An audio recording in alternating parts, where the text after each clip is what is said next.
Chapter 7, Truth. Page 125. All right, how is it defined? In religious literature, the word truth is used indiscriminately in at least three distinct and very different senses.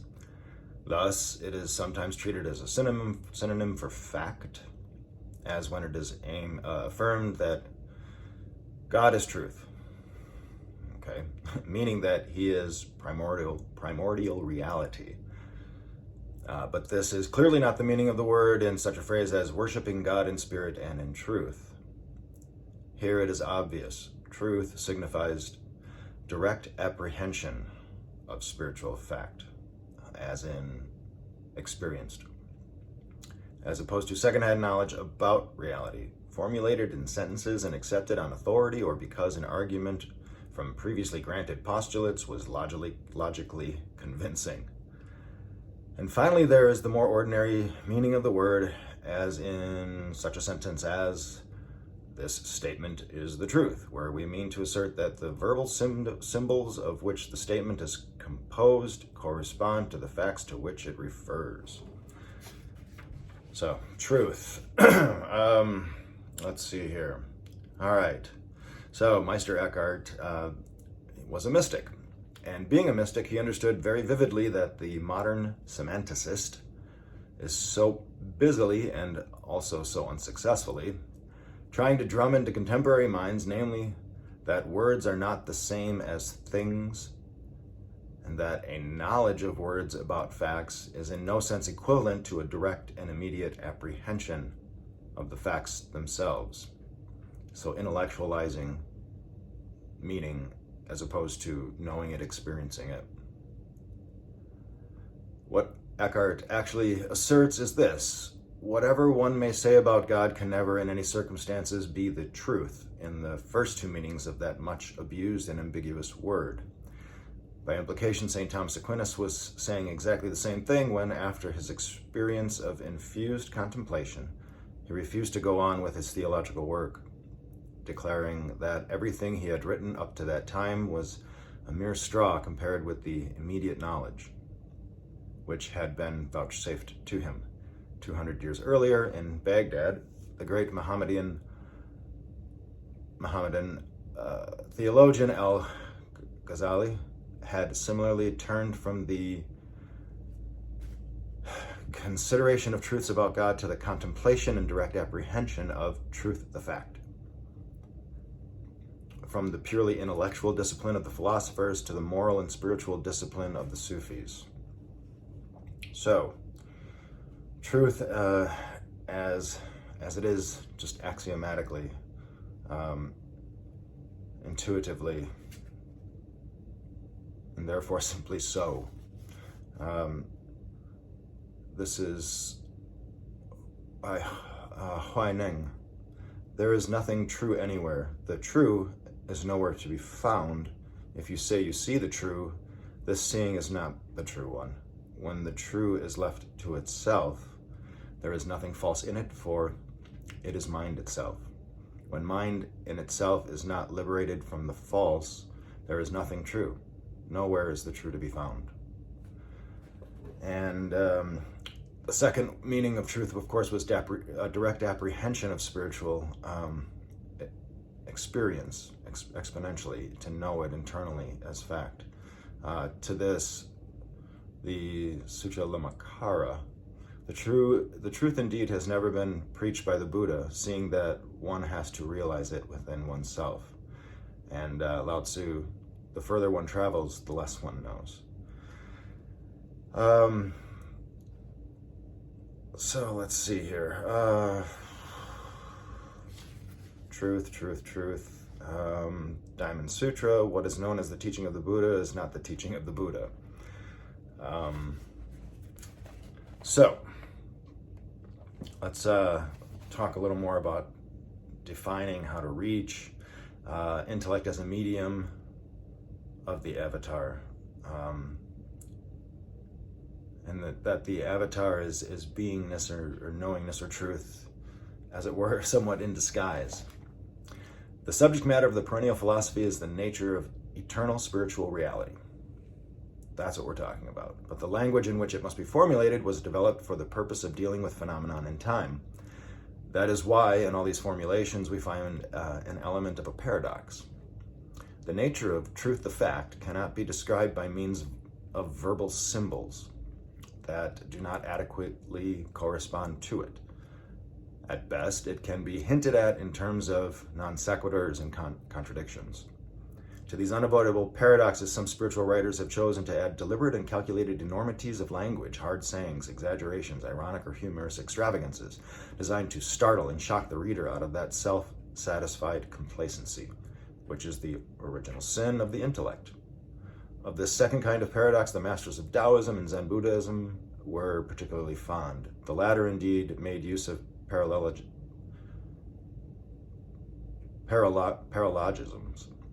and even of nonsense as a device for taking the kingdom of heaven by violence.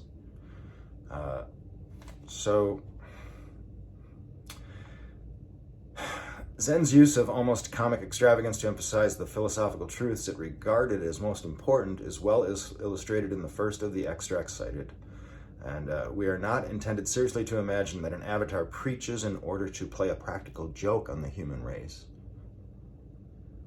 But meanwhile, what the author has succeeded in doing is to startle us out of our habitual complacency about the homemade verbal universe in which we normally do most of our living.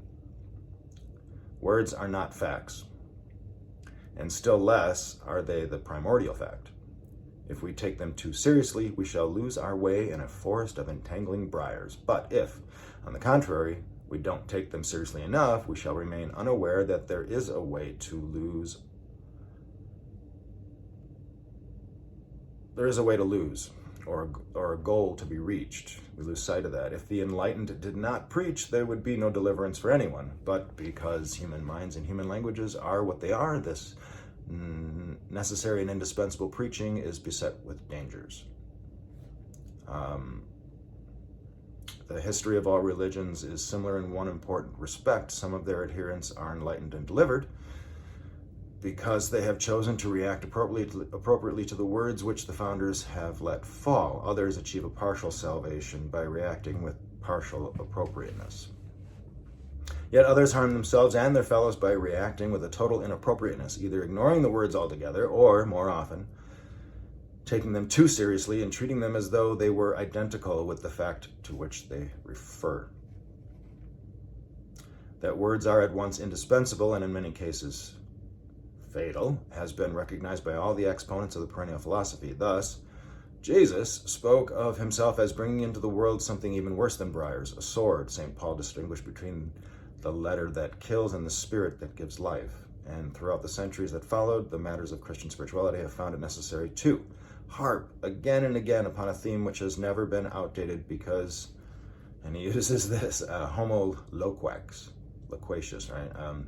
The talking animal is still as naively delighted by his chief accomplishment, the ability to think, still as helplessly the victim of his own words as he was when the Tower of Babel was being built.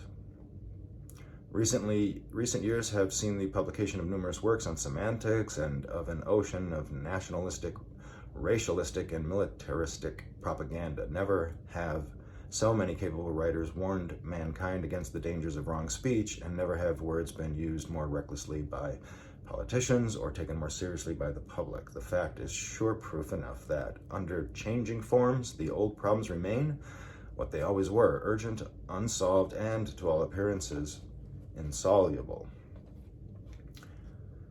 St. John of the Cross says, all that the imagination can imagine and the reason conceive and understand in this life is not and cannot be a proximate means of union with God. John Smith, the Platonist, Plato.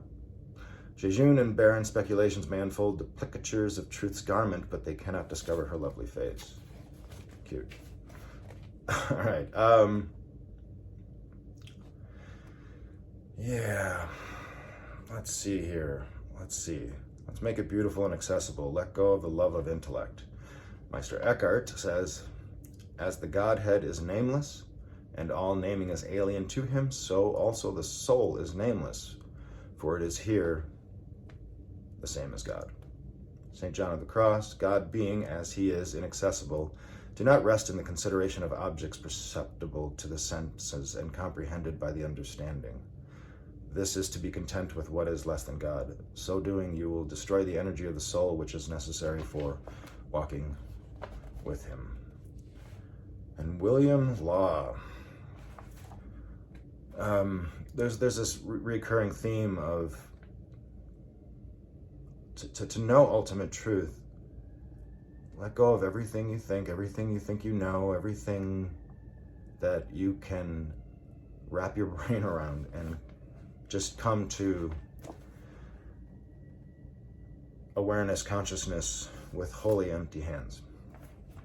William Law says to find or know God in reality by any outward proofs or by anything but by God himself, made manifest and self-evident in you, will never be your case either here or hereafter, for neither God nor heaven nor hell nor the devil nor the flesh can be any otherwise knowable in you or by you but by their own existence and manifestation in you. And all pretended knowledge of any of these things, beyond and without this self-evident sensibility of their birth within you, is only such knowledge of them as the blind man hath of the light that hath never entered into him.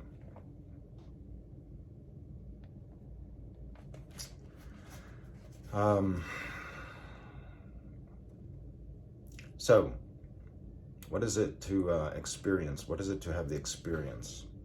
This experience, to know it, to have it in you. The science of aesthetics is not the same as, nor even approximate means to, the practice and appreciation of the arts. How can one learn to have an eye for pictures or to become a good painter? Certainly not by reading Benedetto Croce. One learns to paint by painting, one learns to appreciate pictures by going to picture galleries and looking at them, but this is not to say that Croce and his fellows have wasted their time. We should be grateful to them for their labors in building up a system of thought by means of which the immediately apprehended significance and value of art can be assessed in the light of general knowledge related to other facts and experience, and in this way and to this extent explained or talked about, articulated, but only by those who have experienced it to those who have experienced it. We start going, yeah, that, I know what you're talking about. So what is true of aesthetics is also true of theology. Theological speculation is valuable insofar as it enables those who have had immediate experience of various aspects of God or consciousness to form intelligible ideas about the nature of the divine ground and of their own experience of the ground in relation to other experiences. And when a coherent system of theology has been worked out, it is useful insofar as it convinces those who study it that there is nothing inherently self-contradictory about the postulate of the divine ground, and that for those who are ready to fulfill certain conditions, however, for those who are ready to fulfill certain conditions, the postulate may become a realized fact. In no circumstances, however, can the study of theology or the mind assent to theological propositions take the place of what William Law, calls the birth of God within. For theory is not practice, and words are not the things for which they stand. All right, let's pause there.